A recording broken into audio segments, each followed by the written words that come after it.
In September of last year, we stayed at Rudy's house for 2 weeks, and my son does not wake up at all throughout the night. He sleeps all night. So my son would wake up in the middle of the night crying, like unconsolably, like I can't make him stop crying.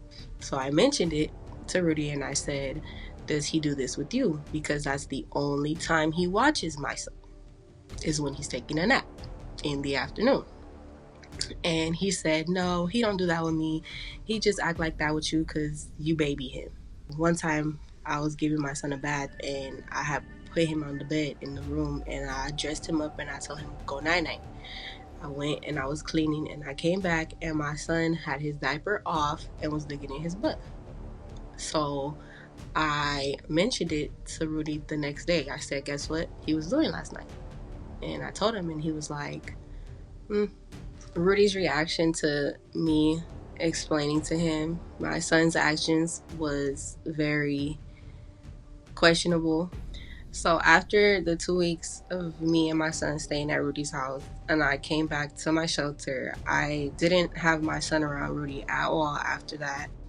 And during that time, Rudy kept contacting me, trying to fix things, trying to say he was innocent. Why would I think something of him like that? I specifically told Rudy, like, you need to work on you and I'm going to work on me. I was just like, I need to find myself after this whole dysfunctional situation. It needs to just figure out me and my son, and you do what you're doing. After I left Rudy, he doesn't dig in his diaper. He doesn't cry like that either. Like, he could take a nap now and he'll be fine, but only in like the middle of the night. If I do something sudden, he'll start jerking and crying for no reason. And I'll be like, it's mommy, it's mommy. And then he'll, get closer to me and touch me and be like, okay, and go back to sleep. And if he does fail, then he won't ever see his son again. She lying. Like, she lying about damn near everything she's saying and like that. When she first brought everything up, I suggested to take him to the doctor day one and stuff like that, because I'm not a professional. I'm not a doctor. I'm not a child sex. So I'm not none of that. So I'm like, let's take him to the doctor. She was like, what you mean, let's take him to the doctor and stuff like that? You know something that's going on? I'm like, no, I don't. So let's take him to one and stuff like that. What exactly did she say to you that... She basically said that she kept leaving breadcrumbs along the trail because she didn't want to directly say, I think you molested my son. She kept saying so, and I'm like, I'm taking this as in you accusing me of molesting my son and stuff like that.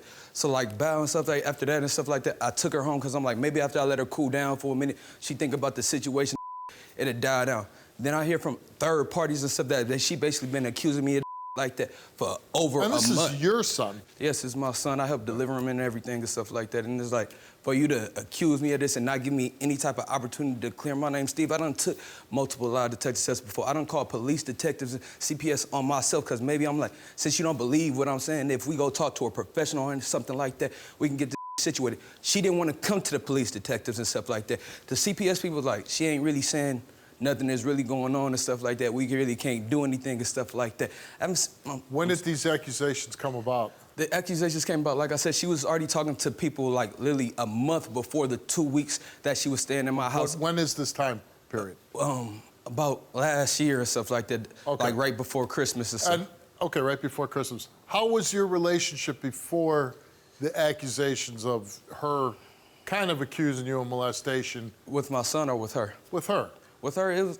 I'm assuming your relationship with your son is good. Yeah, it was cool. He's a little kid, right? Yeah, it was like, don't get me wrong, Steve, like, I work a lot. I work at night, to where it's like, when she was bringing up the things that happen at night, I literally told her, I work at night. How am I supposed to know his sleep patterns and all that at night if I'm working at 7 at night to 7 o'clock in the morning and I'm picking y'all up in the morning to bring you to my house? I don't know it, but with her, it's like, we argued on and off, just like on little like that, like, I'm sure, get your diploma, stack up your money.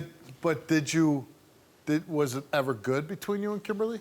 I thought it was and stuff like that. It's like, we argued over little things, but I thought we was cool and stuff like that. Until she just kept constantly accusing me of I didn't do. Yeah.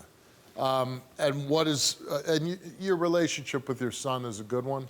It's non-existent now. It's like, she left when it's been 6 months, he was 2, and he don't remember me now. It's been 6 months, like last time she came. He's so young that any length of time, it's gonna exactly impact him.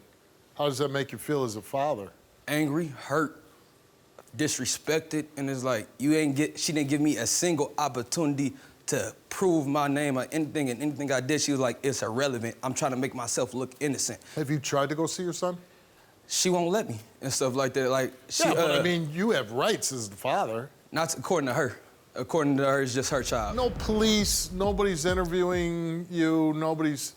I've tried to set up meetings and stuff like that, but she wouldn't come. She doesn't cooperate.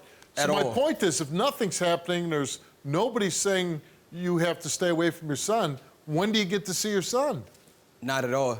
We done made a total of 5, 6 agreements, and every time we make an agreement for me to see my child type thing, she reneges last minute and stuff like that, or makes up a reason why she ain't feeling it no more, or why it's just going. So you've never sexually assaulted your son? I've never sexually assaulted any child. Do you think maybe she's just trying to get rid of you? Yeah, exactly. Yeah. She wanted me exited out of her life, and she feels like if I ain't part of her life and stuff, I don't need to be part of my son's life either.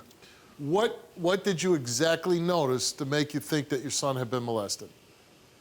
I had gave him a bath, and I laid him on the bed, and I told him to go to sleep. I left and went in the kitchen to go clean, and I came back, and he had his diaper off.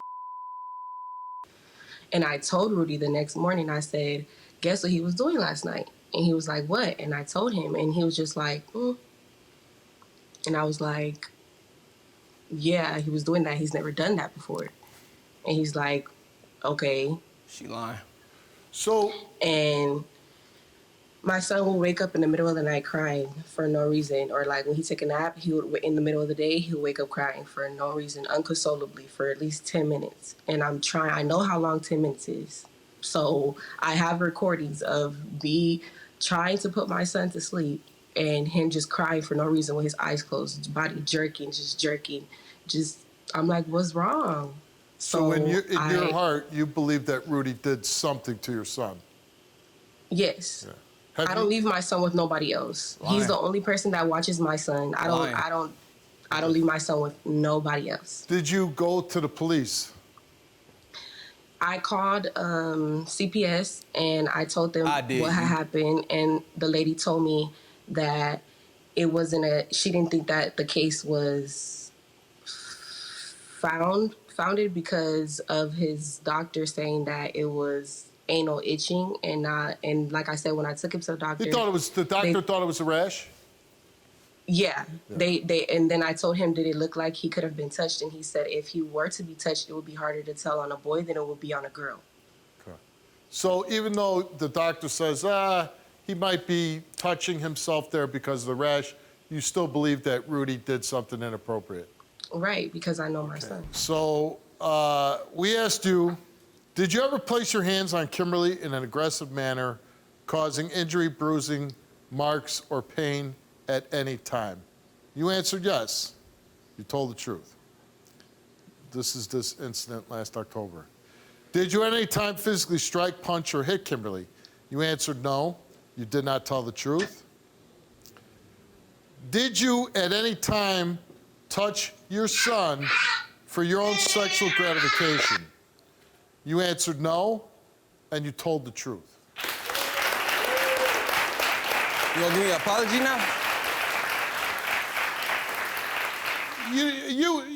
Kimberly, do you agree that it's important to have the father in a child's life? I know how important it is for a child to have his father. Yeah. I mean, at some point, you have to, I think both of you got to keep your emotions in check. If she's somewhere where you're not supposed to be, you shouldn't be going over there, period, end of story. But you should also, I know you're both very young, but you should also try to be, for the child's sake, to, co-parent, have both parents in his life. I don't think the two of you are ever going to get back together. But, someday the little boy's going to say, hey, where's my dad? And, he's here pleading to see his son, and maybe you work together so he can see your little boy.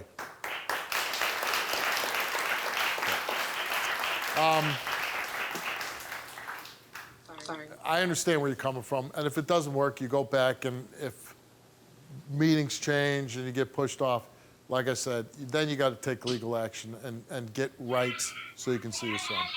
All right? Good luck to both of you. Thank Thanks you. for coming on. I was raped. My name is Steve Wilkos, and I'm an investigative talk show host with a law enforcement background. It was my life or his. My job is to get truth and justice for everyday people. Watch our videos now.